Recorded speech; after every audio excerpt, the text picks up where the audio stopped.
Com o Wendrick Cecília, parlamentar de AVP, o Wendrick de Bupana também, mas mira, há uma fração de AVP, espécie de tempo que está ausente de celebrações de Bitico, toca ele presente. Sim, não, seguro, então um dia onde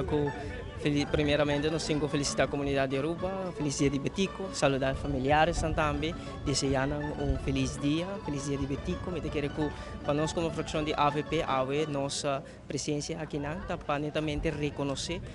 líder político que tem um lugar de história nossa de opinião, cultura, estão dando uma contribuição no desenvolvimento positivo do país Aruba, merece de agora reconhecer por escutar também que